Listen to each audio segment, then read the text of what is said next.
What's up everybody, Sean here and thank you for joining me. Today we are going to review the Orient Star Diver. But before that, wristwatch check, and today I am wearing the Orient Kamasu limited edition. This is the new one that comes with a burgundy face on a bronze plated case and leather strap. And on to the review. So Orient is a brand well known for offering great value entry-level dive watches, and it's only fitting that their higher-end sister brand, Orient Star, also offer their own range of dive watches. This comes in the form of the Orient Star Diver range, which was released not all that long ago in 2019 and has since become a mainstay of their mechanical sports lineup. Today, I will review this limited edition model which I personally own and was lucky enough to acquire off a trade a couple of years back. So let's start off with the specs. This watch comes in at a case size of 43.6mm, a lug-to-lug distance of 51.1mm, a lug width of 22mm, it has a thickness of 14mm, it is a stainless steel case and has an AR-coated sapphire crystal with a stainless steel screw case back. It features the F6N47 movement, which is an automatic movement that has hand winding and hacking, and a power reserve of 50 hours. This movement beats along at 21,600 vibrations per hour, has 22 joules, and a water resistance of 200 meters. The recommended retail price of this watch is 1,199 Singapore dollars, but you'll probably be able to find it at quite a good discount anyway. So Orient Star first released this diver range in 2019 and it now includes 6 different variants, one of which is a limited edition model, which happens to be the one that I have today. These watches feature a unique design, quite unlike anything that Orient has produced in the past. As it stands today, this is currently the only ISO rated dive watch in Orient Star's lineup, and while there is the ISO rated M-Force line, that one falls under the main Orient brand. This watch comes in 6 color variations: a blue dial with blue bezel, a black dial with a black bezel, a green dial with a green bezel, a blue dial with a Pepsi bezel, a black dial with black bezel and gold indices, and a limited edition blue dial with a blue insert PVD bezel and gold indices. All models come on a stainless steel bracelet and they include an additional silicone strap, with the exception of the black dial with gold indices version that only comes with a silicone strap. So while a 43.6mm case size with a 51.1mm lug-to-lug distance would normally be out of the range of what my 6.25-inch wrist can comfortably wear, this watch actually wears very comfortably despite what the size suggests. I think this really goes to show how much lug design can affect how well a watch wears, even beyond the basic dimensions. The short lugs curve down really nicely to hug my wrist without any significant overhang. Paired together with a smooth and well-weighted bracelet, it feels very nicely balanced and secure on my wrist. The case features a very tool-like design and finish, while somehow still retaining that level of elegance you'd expect from an Orient Star. Not an easy feat if you think about it. The top and sides of the case are all brushed, which keeps it looking fresh for much longer. However, the underside and between the lugs are mirror polished. Although there are no beveled edges, the surfaces are subtly curved with barely any sharp edges, which ends up giving it a smoother and dressier look and feel compared to your typical Orient dive watch. We have a straight screw-down crown that is signed with the Orient Star logo, and the lack of crown guards further adds to the dressy look of this watch. On the back, we have a screw stainless steel case back with a polished beveled outer ring, a brushed inner ring with engraved manufacturer markings, and a very nicely milled out Orient Star logo in the center, set against a bead blasted background. I think the decision to not give it a see-through case back, while still putting in a significant amount of effort to decorate it, speaks volumes of the utilitarian intentions of this watch without sacrificing the Orient Star level of finishing. The bezel is one area that particularly stands out to me, most notably how smooth it is both in finish and operation.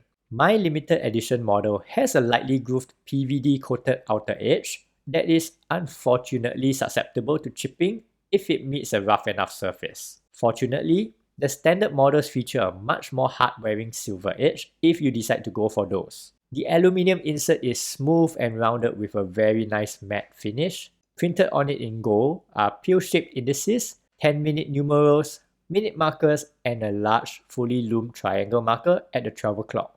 As an ISO rated dive watch, the bezel is unidirectional and the 120 clicks are impressively smooth. Do take note that there has been a recall for a bezel spring replacement on all models, as a small number of pieces were found to have significant backplay of up to half a minute. I have since gotten mine done, and while I did not notice the amount of backplay before, I can tell you that there is virtually no backplay on it now. Oh, and my bezel lines up perfectly with the dial markers. To top it off, we have a flat AR coated sapphire glass that sits ever so slightly beneath the top of the bezel. Now, as a proper tool watch, dial legibility is a high priority, and this watch does not disappoint. We have a flat blue sunburst dial with applied pill-shaped indices at 5-minute intervals and an applied rectangle index at the 12 o'clock.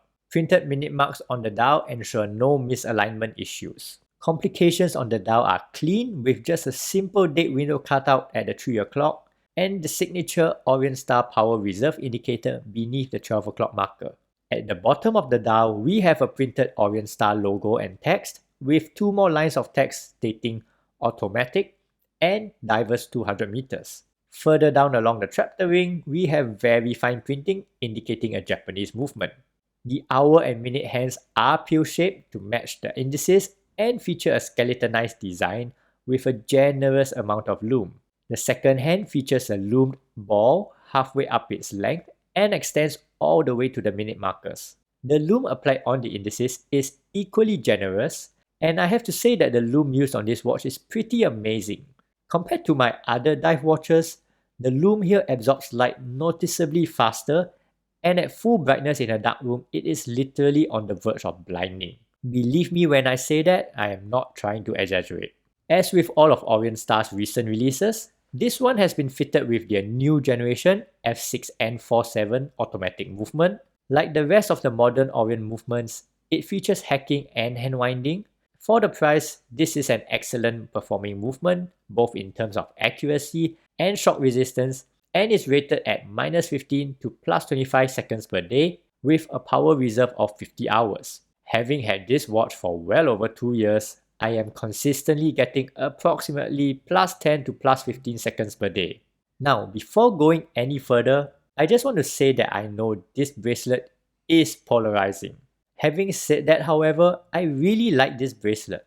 Let me just start by pointing out the main criticisms that this bracelet is likely to receive, mainly that it has a stamped clasp instead of a milled one, and perhaps that it uses friction pins instead of screws. At this price point, I get that argument, maybe not so much for the pins, but definitely for the stamped clasp. I am, however, won over by its other qualities, some of which you would only realize if you actually wore one. First up, the main welcome feature is of course the solid end links. At this price point, if it came with folded end links, it would probably be a deal breaker for me too. The solid end links of this bracelet are very secure, and it is nice that the case itself has drilled lugs for easy removal. Another nice feature is the inclusion of 4 micro adjustment holes. Yes, I know some would prefer 5 or even 6 micro adjustments, but I personally think that 4 are more than enough for this bracelet, and they pretty much cover the length of exactly 1 link. Speaking of links, Orient has cleverly shaped and polished them to appear as if they are 3-piece links, when in fact they are actually 1-piece links. While it does mean that the bracelet is more rigid, I think this is exactly what it needs to hold the watch firmly in place given the hefty weight of it.